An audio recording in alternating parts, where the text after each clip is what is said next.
મારા વાલા વિદ્યાર્થી મિત્રો, અત્યાર સુધીમાં આપણે નવોદય પ્રવેશ પરીક્ષા જે 2024માં પેપર લેવાઈ ગયું છે એની બધી જ આકૃતિ આપણી આ જ યુટ્યુબ ચેનલ એટલે કે સાયંકાલ શિક્ષા અભિયાનમાં એના બધા જ વિડીયો આપણે અપલોડ કરી દીધા છે.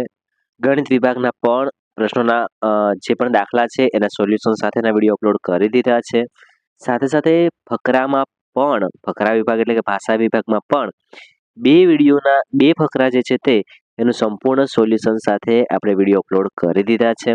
જો તમારે એ બધા જ વિડીયો જોવાના બાકી હોય તો પ્લીઝ એકવાર જોઈ લો, સમજી લો, શીખી લો, જેથી કરી અને તમને નવોદય પ્રવેશ પરીક્ષામાં કેવા પ્રશ્નો પૂછાય છે, કેવી આકૃતિઓ પૂછાય છે, કેવા ફકરા પૂછાય છે એના વિશેની સંપૂર્ણ સમજ પડી જાય.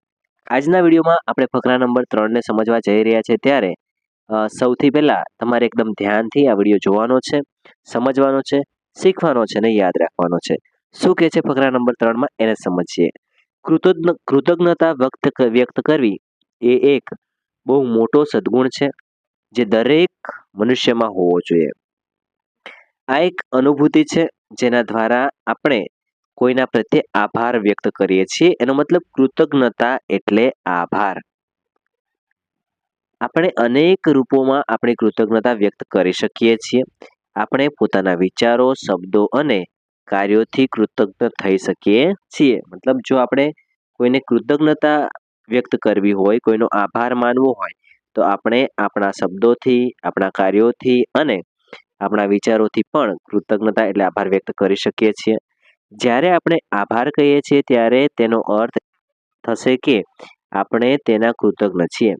આપણે તેઓ બધા પ્રત્યે કૃતજ્ઞ થવું જોઈએ જેમણે આપણી મદદ કરી છે. મતલબ જેને પણ આપણી મદદ કરી છે એ દરેકનો આપણે આભાર માનવો જોઈએ. આપણે ઈશ્વર પ્રત્યે કૃતજ્ઞ થવું જોઈએ કેમ કે તેમણે આપણને અનેક સારી વસ્તુઓ સમર્પિત કરી છે. આપણે તેમને સહૃદય અંતર્મનથી આભાર પ્રકટ કરવો જોઈએ. આવો સરસ મજાનો એક ફકરો જે નવોદય 2024માં પૂછાઈ ગયો, જેના બધા જ પ્રશ્નોના જવાબ આપણને આમાંથી જ મળી જશે.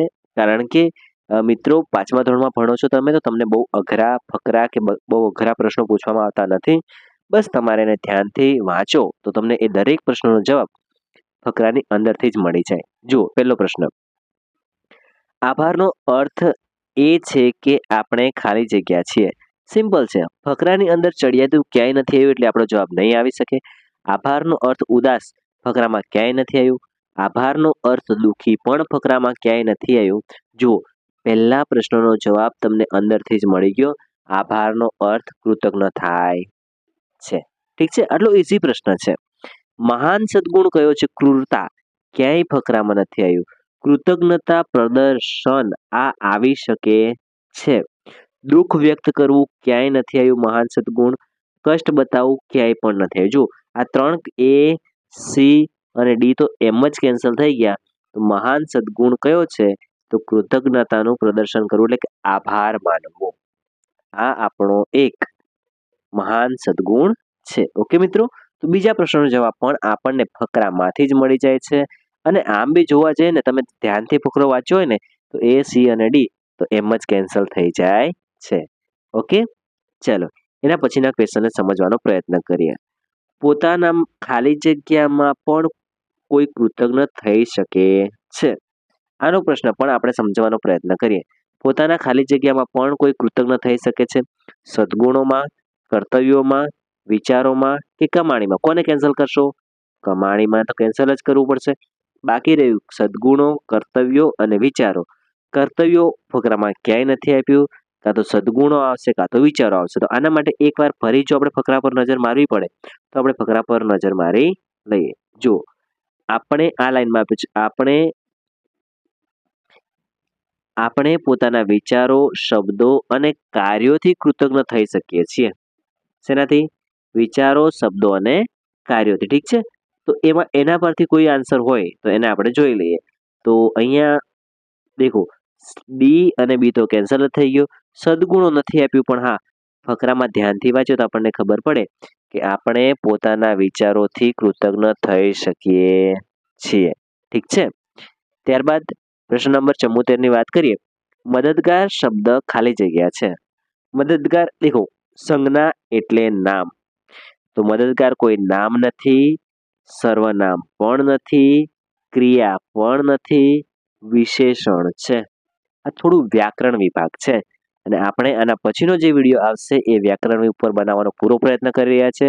નવોદય પ્રવેશ પરીક્ષામાં ભાષા વિભાગ માટે જે પણ વ્યાકરણ જરૂરી છે એનો સંપૂર્ણ વિડીયો આપણે આપણી આ યુટ્યુબ ચેનલમાં લાવવાના છીએ. જો તમે નવા હોય તો ચેનલને સબસ્ક્રાઇબ કરવાનું ભૂલતા નહીં, જેથી કરીને તમારાથી એ વિડીયો મિસ ના થઈ જાય. ઠીક છે મિત્રો, દરેક ફકરામાં ક્યાંક ને ક્યાંક એકાદ પ્રશ્ન વ્યાકરણનો હોય જ છે, એટલે ખાસ વ્યાકરણની તૈયારી કરતા રહેજો, જેથી કરીને તમારો એક પણ માર્ક્સ જશે નહીં.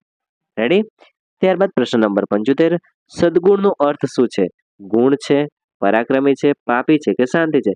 દેખો, સદગુણ શાંતિ સાથે લેવા દેવા નથી, પાપી સાથે લેવા દેવા નથી, પરાક્રમી સાથે લેવા દેવા નથી.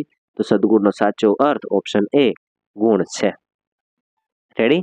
જુઓ, આ ફકરો આપણે ધ્યાનથી વાંચ્યો ને તો આપણને 5 પ્રશ્નો સાચા આવડી ગયા. એક પણ પ્રશ્ન આપણો ખોટો પડ્યો નહીં.